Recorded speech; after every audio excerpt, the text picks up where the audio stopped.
The light in the grand conclave of the Cathar Ascendancy was a living thing, a symphony of refracted luminescence that flowed through the crystalline architecture and the very bodies of its attendees. Each of the high judicators was a figure of intricate living geometry, their thoughts and emotional states expressed not through crude facial contortions, but through the subtle, cascading shifts of color and intensity within their faceted forms. Today, the light was sharp, chaotic, and stained with the dissonant hue of anxiety. It pulsed a nervous, staccato rhythm against the towering spires of polished crystal that formed the chamber, a silent testament to the gravity of their discourse. At the center of the vast, circular hall, a column of pure, coherent light served as the focal point, and within its beam, a single, stark message hung suspended in shimmering glyphs, translated from the primitive broadcast language of the sector's newest and most troubling inhabitants. Warning, a human warship has unidentified contact in the sector. High Judicator Valerius, whose crystalline structure was aged to a deep, resonant amethyst, remained still amidst the agitated flickers of his peers. He had witnessed the rise and fall of stellar empires, had guided the Cathar through epochs of peace and carefully calculated conflicts. He understood the universe as a delicate, ordered mechanism, a grand design that could be comprehended through logic and adherence to the immutable principles of existence. But humanity. They were a variable that defied every equation. They were a species of profound and terrifying contradictions. Their arrival in this spiral arm of the galaxy had been like a percussive blast in a silent chamber, a cacophony of disorganized expansion, aggressive territorial claims, and technology that was as brutish as it was undeniably effective.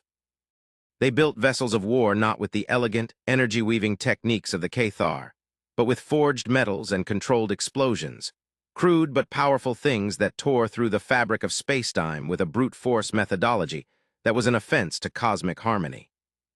The message is a confirmation of their inherent instability, declared Judicator Xyler, his form flashing a sharp, aggressive crimson. His internal facets sharpened to fine points, a visual representation of his rigid stance. They send a lone warship, an instrument of pure aggression, into the unmapped void, and what happens? They provoke a response. They stumble into a power they do not comprehend, and now their chaotic actions threaten to spill over into our sovereign space. This unidentified contact could be anything: a dormant cosmic entity, a territorial predator, a tear in the dimensional membrane. Their recklessness has endangered us all. A murmur of agreement rippled through the conclave, a wave of shifting, anxious light. The Cathar prized stability above all else. They had spent millennia cultivating a civilization of perfect balance, where every action was considered, every outcome predicted. The humans operated on impulse, on a foundation of chaotic emotion that the Cathar could barely comprehend. They mourned with illogical passion and fought with a ferocity that seemed to burn them from within. To the Cathar, a human warship was not merely a vessel. It was a symbol of a philosophy they found abhorrent. It was a declaration that the universe was a thing to be conquered, not understood. Their ship is named the Endurance, Valerius said, his voice resonating not as sound, but as a series of perfectly modulated light frequencies that the conclave translated into thought.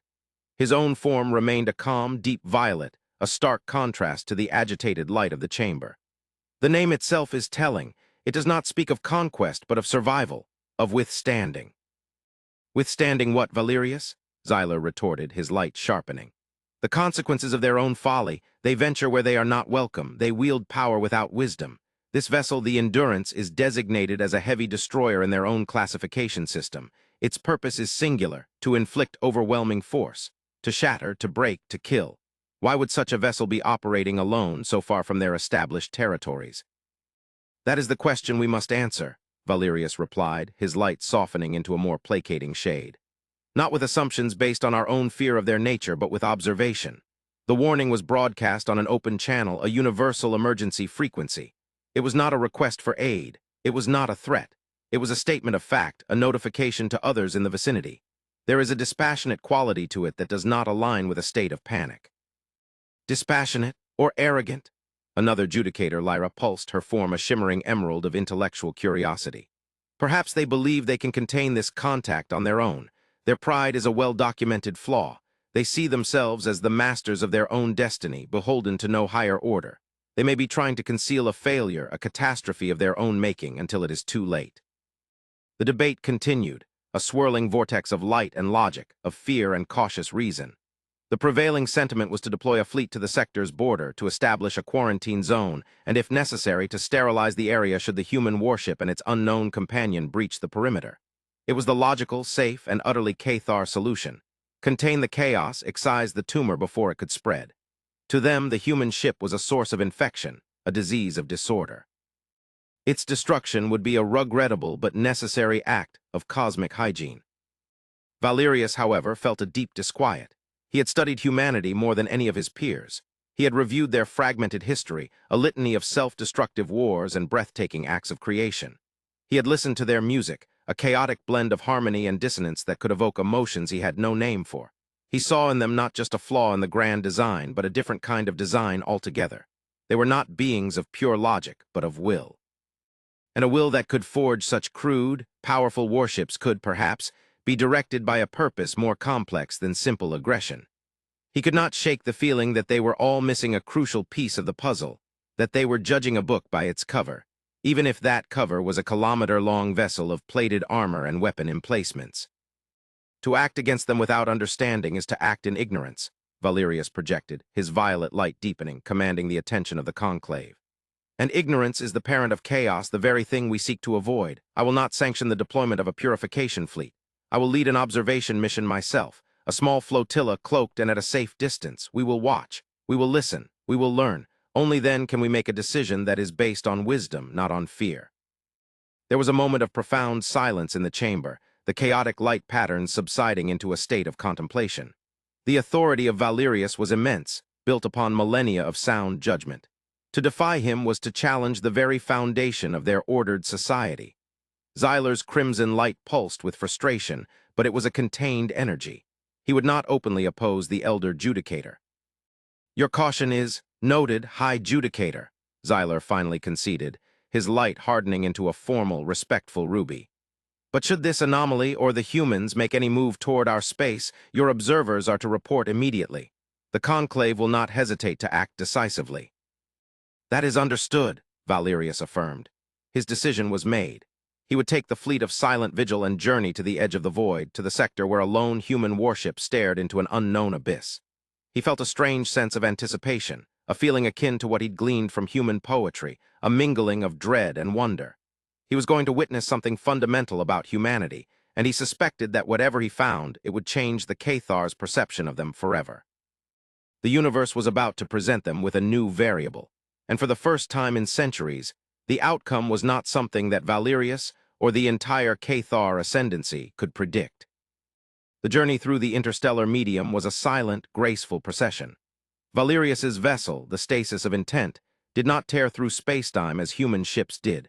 It resonated with it, finding the natural currents and folding the fabric of reality with a gentle, precise touch. From the observation dais of his ship, Valerius watched the starscape flow past like a river of diamonds. His multifaceted form was bathed in the soft, internal glow of the ship's systems, a tranquil sapphire that mirrored the deep calm of the void. Yet, his mind was a whirlwind of contemplation. He reviewed the data streams from his long-range sensors, which were just now beginning to resolve the situation in the target sector. Readings were perplexing. There was the human warship, the Endurance, its energy signature a raw, powerful thrum of contained fusion and gravimetric stress. It was stationary, its output massive but stable. It was not the chaotic, fluctuating signature of a ship in battle or distress.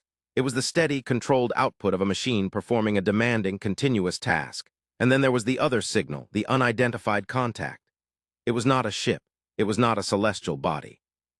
The Cathar sensors, instruments of sublime precision designed to map the most subtle quantum fluctuations, could not produce a coherent model. It was a region of space where the laws of physics seemed to be fraying, a wound in reality itself. His second-in-command, Lyra, whose emerald form now held a shade of deep concern, materialized beside him as a projection of coherent light. High Judicator, we are approaching the visual range. The anomaly, it defies our analytical models. It is emitting radiation across every spectrum, yet it absorbs light. It has a gravitational footprint, yet it appears to have no mass. It is a paradox. Show me, Valerius commanded. The forward view on the observation dais shifted, the starfield dissolving to be replaced by a direct telescopic image, filtered through a dozen layers of analytical software to make it comprehensible to Cathar senses. Valerius felt his own internal light flicker, a rare expression of shock. Before them, against the velvet black of space, hung the human ship. It was a brutalist masterpiece of function over form, a wedge of dark gray metal, scarred and pitted from journeys through hostile environments. Its engines glowed with a fierce blue-white energy, but they were not directed for propulsion. Instead, they seemed to be part of a vast, complex network of energy projectors that were focused on a single point in space. And at that point was the anomaly. It was a sight that clawed at the Cathar's innate sense of order. It was a sphere of absolute, non-reflective blackness, but a blackness that seemed to writhe and boil. Around its edges, space-time itself seemed to shimmer and distort like air over a hot fire. Colors that had no name in any known spectrum bled from the edges, flickering in and out of existence. It was not merely an object in space. It was an absence, a hole, a place where the universe was being unmade. It was a visual scream, and the human warship was holding it at bay. Vast lances of pure energy, not weapons fire, but thick, stable beams of gravimetric and kinetic force, extended from the endurance and wrapped around the anomaly, forming a cage of shimmering light. The ship's hull plating was visibly stressed, glowing a dull red in places from the sheer energy being channeled through its systems. It was like watching a single soldier holding a collapsing mountain on his shoulders. The sheer, raw power required was staggering. The sheer will was inconceivable. "They are not fighting it," Lyra projected, her emerald light pulsing with dawning comprehension. "They are containing it."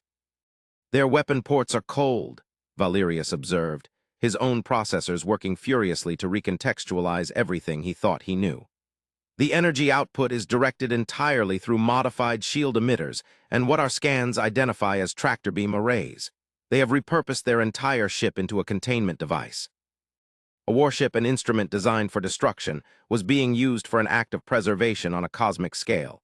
The contradiction was so profound that it sent a tremor of dissonance through Valerius's logical mind.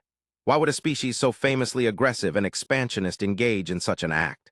There was no tactical advantage to be gained, no territory to be seized, no resources to be plundered. This was a purely altruistic and profoundly dangerous undertaking. "Open a channel," Valerius commanded, his decision swift. "Standard diplomatic frequency, non-threatening protocols. I wish to speak with their commander." There was a pause as his communications officer interfaced with the crude but functional human systems. The Cathar method of communication was a subtle exchange of modulated light and resonant frequencies, a form of technological telepathy. Human communication was a stream of clumsy radio waves. Bridging the gap took a moment. Then, the channel opened. There was no visual, only sound, translated into Cathar thought glyphs. The voice that spoke was female, and it was utterly, unnervingly calm. It was not the voice of a panicked warrior facing a cosmic horror. It was the voice of a technician dealing with a difficult but manageable problem. "This is Captain Eva Rostova of the Terran Confederacy ship Endurance. You are transmitting on a restricted channel. Identify yourselves." The lack of deference, the immediate assertion of authority, was so typically human. Yet, under the circumstances, it was not arrogance. It was professionalism. Valerius focused his consciousness, letting his reply be translated into the harsh phonemes of human speech. "This is High Judicator Valerius of the Cathar Ascendancy Fleet, Silent Vigil. We are here to observe. We detected your warning broadcast." There was a brief silence on the other end. Valerius could almost imagine the human captain processing the information, her organic brain working through the implications. A Cathar fleet, appearing unannounced. For most species, this would be a cause for extreme alarm. "High Judicator," Captain Rostova's voice returned, still perfectly level. "Your presence is acknowledged. I must advise you to maintain your current distance.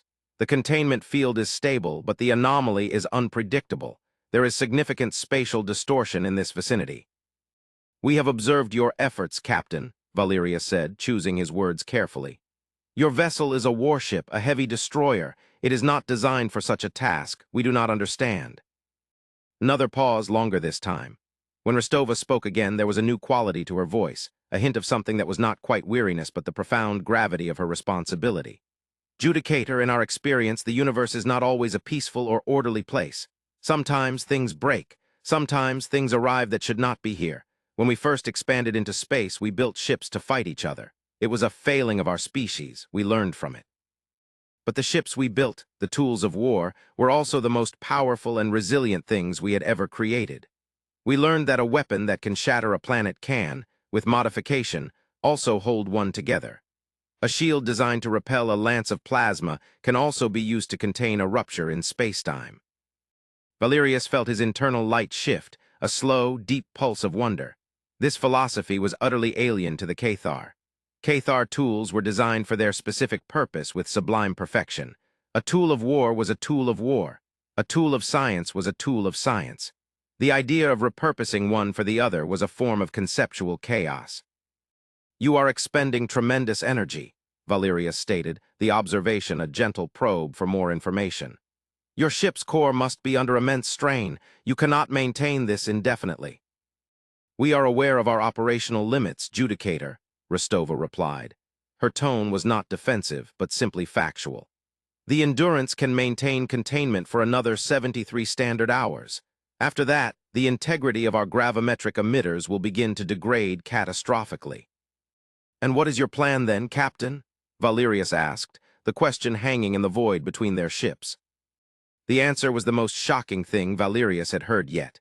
It was delivered in the same calm, professional tone, a statement of cold, hard protocol that was more profound than any emotional plea. "If a replacement vessel does not arrive in time, my orders are to overload the ship's quantum core. The resulting implosion will, in theory, collapse the anomaly along with us. It is a contingency of last resort, but we will not allow this entity to destabilize the sector." Silence, utter and complete silence from the Cathar bridge. Lyra's emerald form had gone pale, a faint sea-green mist of disbelief. The crew of the Endurance was prepared to sacrifice themselves and their ship not in a blaze of glory against a hated enemy, but as a final, desperate act of cosmic maintenance. They were willing to die to protect everyone, including the Cathar, from a threat they had discovered. This was not the act of a chaotic, aggressive species. This was the act of guardians. "You would destroy yourselves?"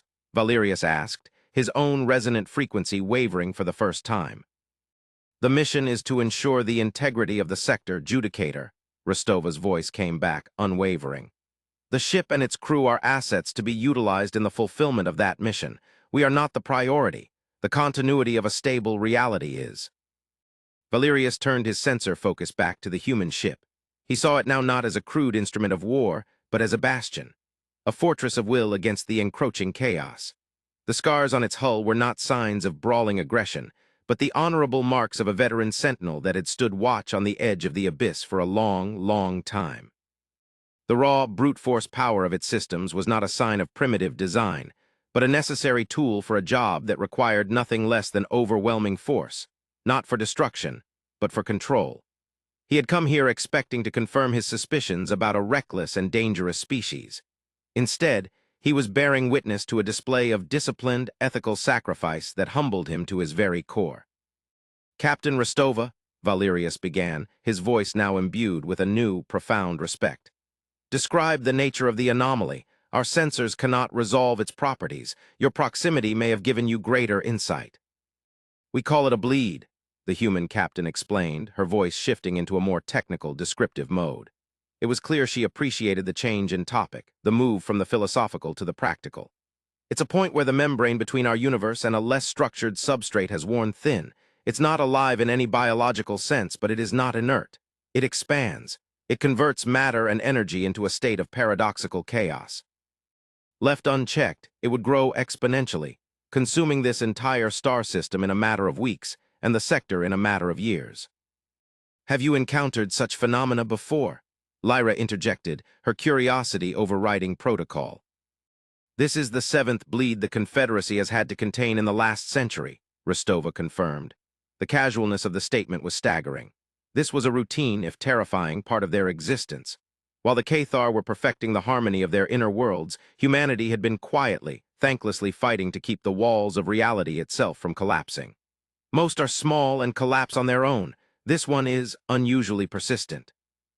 A sudden alert chimed on the Cathar bridge, a soft, melodic tone that nonetheless conveyed urgency. "High Judicator," Lyra projected, her light flickering with alarm. "The anomaly is fluctuating. The energy readings are spiking. The human ship's containment field is wavering." On the main viewer, Valerius could see it. The lances of energy holding the sphere of blackness were flickering like dying candles. The human ship groaned audibly over the open channel, the sound of stressed metal and groaning power conduits. "Endurance to all hands, brace for energy feedback," Rostova's voice called out not to Valerius but to her own crew. The comm was gone, replaced by the sharp, focused command of a captain in crisis. "Divert auxiliary power to the forward emitters. I want stabilization teams on standby. Core temperature is redlining." Valerius watched, his mind for once stripped of its layers of philosophical analysis, leaving only the raw data of the situation. The human ship was failing, the crew was going to die, and the monster they held at bay was about to be unleashed. The logical Cathar response was to withdraw, to observe the failure from a safe distance, and then prepare the purification fleet. It was the safe, rational choice. But the universe, as the human captain had noted, was not always an orderly place. And sometimes, logic was not the only tool required to navigate it. He had come here to judge humanity, to measure their worthiness to exist in a shared cosmos. And in their quiet, determined struggle, they had shown him a quality his own people had perhaps forgotten. The willingness to stand against the dark, not for profit or glory, but because it was the right thing to do. He looked at the small, battered ship, a single point of light and order holding back an ocean of chaos. He thought of Captain Rostova's calm voice and her crew's willingness to make the ultimate sacrifice. The Cathar had spent eons perfecting their own existence, believing themselves to be the pinnacle of cosmic order. But they had done so by retreating from the chaos, by building walls of logic and tradition. The humans, in all their messy, emotional, brutal glory, had chosen to face it head-on. "Lyra," Valerius said, his voice resonating with a decision that would alter the course of his civilization. "Signal the fleet.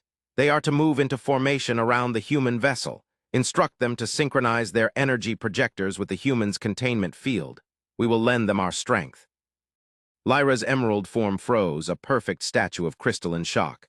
"High Judicator, to interface our systems with their crude technology. The power feedback could be catastrophic for us as well. It is an unknown variable. It is illogical." "Logic has brought us to this point, Lyra," Valerius replied, his amethyst light glowing with a new, fierce intensity. "And it has shown us that our previous conclusions about this species were flawed. Now something else is required." He turned his full attention to the communications channel. "Captain Rostova, this is High Judicator Valerius. My fleet is moving to assist you. Transmit your field modulation frequency. We will harmonize our emitters and reinforce your containment structure." For the first time since their conversation began, there was a long, profound silence from the human captain. When she finally spoke, the professional mask had cracked, and for a fleeting moment, Valerius heard the voice of a single, living being, stretched to her absolute limit, being offered an unexpected hand in the darkness. "Judicator, we cannot guarantee your safety. Our systems are not designed to interface with yours." "Some things are more important than safety, Captain," Valerius said, echoing a sentiment he now understood was fundamentally human and perhaps fundamentally noble. "Send the data. We will make it work." Cathar ships, vessels of elegant, sweeping crystalline light, moved from their observation positions. They were like celestial artists, their movements precise and graceful. They formed a perfect geometric lattice around the brutalist form of the Endurance. It was a meeting of two entirely different philosophies of design, of existence. The Cathar ships extended their own energy projectors, not the raw, powerful beams of the humans, but delicate, intricate threads of woven light and stable energy. The data from the Endurance flowed into their systems, a chaotic torrent of information that the Cathar processors struggled to translate and harmonize. On the bridge of the stasis of intent, Lyra and her team worked furiously, their crystalline forms glowing with the heat of intense concentration. They were weaving a bridge between two forms of technology that should have been utterly incompatible. It was like trying to teach a poet to speak the language of a blacksmith in the middle of a storm. "Harmonization at 40%, Lyra reported, her voice tight with focus. "The fluctuations are difficult to model. Their power delivery is unrefined. It's like holding a controlled explosion." "They have been holding it alone until now," Valerius reminded her gently. "We will help them bear the load." He watched the viewscreen as the first Cathar energy thread made contact with the human containment field. There was a violent surge of feedback, and one of the smaller Cathar frigates flared brightly, its shields overloaded. But it held. Then another thread connected, and another. Slowly, painstakingly, a new layer began to form around the human cage. It was a beautiful, intricate lacework of Cathar energy, reinforcing the raw, powerful bars of the human field. The flickering of the main field began to subside. The groaning of the Endurance's hull, audible over the comm, lessened. "Field integrity is stabilizing," Rostova's voice announced, laced with a mixture of relief and sheer astonishment. "Cathar fleet, your assistance is effective. Core temperature is dropping. Emitter strain is down by 30%. Working together, the two fleets, one of brutal functionality, the other of sublime artistry, held the screaming abyss at bay. The black sphere of the bleed continued to writhe, but its expansion had been halted. The raw chaos of its existence was now imprisoned by the combined will of two species who, only hours before, had viewed each other with suspicion and misunderstanding. Valerius felt a sense of profound connection, a harmony that was not born of shared philosophy or biology, but of a shared purpose in the face of annihilation. They stood together, a bastion of order against the chaos. For hours they held the line, a silent, tense vigil. The human and Cathar crews worked in a strange, unprecedented symbiosis, their communications a staccato stream of technical data and status updates. There was no room for diplomacy or philosophy now, only the shared, desperate task of survival. Valerius had never felt more alive. His ordered, predictable existence had been shattered, and in its place was a terrible, beautiful uncertainty. Then something changed. The energy readings from the anomaly began to drop rapidly and precipitously. The violent spatial distortions around its edges began to smooth out. The sphere of blackness seemed to shrink, to collapse in on itself. "Captain Rostova, what is happening?" Valerius asked. I don't know," she replied, the confusion evident in her voice. "It's collapsing. The energy required to maintain the bleed is dissipating. All fleets maintain the containment field. Do not let up." The sphere of nothingness shrank from the size of a moon to the size of a ship, and then to a single, infinitesimally small point. And then, with a final, silent flash of inverted light, it was gone. Space returned to normal. The twisted, screaming geometry was replaced by the calm, familiar blanket of stars. The Cathar and human fleets, still linked by their energy beams, floated in a sudden, profound silence. The crisis was over. A collective sigh of relief seemed to pass through both fleets. The energy links were severed, and the Cathar ships moved back into a respectful, observant formation. The Endurance floated before them, its hull plating scorched, its energy signature depleted but intact. Victorious. "The anomaly has been neutralized," Captain Rostova announced, her voice heavy with exhaustion and triumph. "High Judicator Valerius, on behalf of the Terran Confederacy, we are in your debt." "The debt is shared, Captain," Valerius replied, his own form glowing with a soft, warm amethyst. "You have taught us a great deal today, about your species and about the nature of duty." But their moment of shared victory was cut short by a new, unexpected signal. It came not from a ship, but from the point in space where the anomaly had vanished. It was not a chaotic burst of radiation. It was structured, coherent. It was a message. It was not in a language either of them understood, but their translation matrices went to work immediately, deciphering the mathematical and logical underpinnings of the signal. It was not a message of aggression. It was not a warning in the conventional sense. It was a lament, an echo, the final, dying thought of a reality that had been consumed. The translation began to scroll across Valerius's private display, and his internal light went cold, a stark, frozen white of pure shock. "Forgive us, we could not hold it back. The silent hunger, the great erasure, it does not conquer, it unmakes. We were a universe filled with light and song. Now we are only this memory, this scream. It is not from this existence. It comes from the space between the folds of what is. It is the flaw in the design, the shadow that falls not from light, but from the absence of light itself. It is coming for you now. We were only the first course, the door has been opened." The message faded into a whisper of static, and then was gone. Valerius stared into the empty space where the bleed had been, his mind reeling. The threat had not been the anomaly itself. The anomaly had been a symptom, a refugee, a fragment of a dying universe fleeing a predator so vast, so fundamental that it consumed entire realities. The bleed had not been an invasion. It had been a desperate, final attempt to escape, a panicked bursting through the walls of its own reality into theirs. And in its final moments it had tried to warn them. He opened a private channel to the human ship. "Captain Rostova, did you receive that?" We did, Judicator. Her voice was low, stripped of all its earlier calm, filled now with a dawning, terrible awe. Our long-range sensors have been tracking similar, smaller-scale phenomena at the galactic rim for years. We called them void plagues. We thought they were a natural cosmological process. We were wrong. We haven't been cleaning up random accidents. We've been patching the holes left by something that is eating its way through the cosmos. The scale of the revelation was almost too vast to comprehend. Their galactic squabbles, their politics, their fears of one another, it was all rendered utterly insignificant. They were not rivals, squabbling over territory in a vast, empty house. They were inhabitants of a house whose very foundations were being devoured by something from the cellar. Valerius looked from the human warship to his own elegant fleet. He saw them not as instruments of Cathar policy, but as what they now had to be, the first line of defense. He and Captain Rostova, the Cathar and the humans, they were no longer just neighbors. They were the sentinels on a new, unimaginable frontier. "Captain," Valerius said, his voice a low, steady thrum of resolution. "Your ship is damaged. You are low on power. You and your crew will accompany us back to our nearest outpost. We will offer you our full support for repairs and resupply." There was no hesitation in her reply. The old boundaries of suspicion had been erased by a shared, terrifying truth. "We accept your offer, High Judicator. Thank you." As the combined fleets began to move, their engines glowing in the silent dark, Valerius gazed out at the starfield. It no longer looked like a peaceful, orderly expanse. He saw it now as the human captain must have seen it all along, a beautiful, fragile thing, a delicate membrane stretched over an abyss of unimaginable hunger. He had once feared the chaos of humanity. Now he understood it.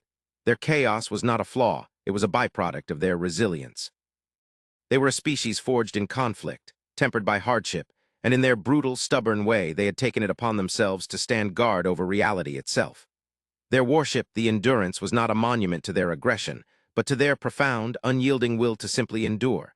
And now the Cathar, the children of order and light, would have to learn to endure with them. For the silent hunger was coming, and the long watch had just begun.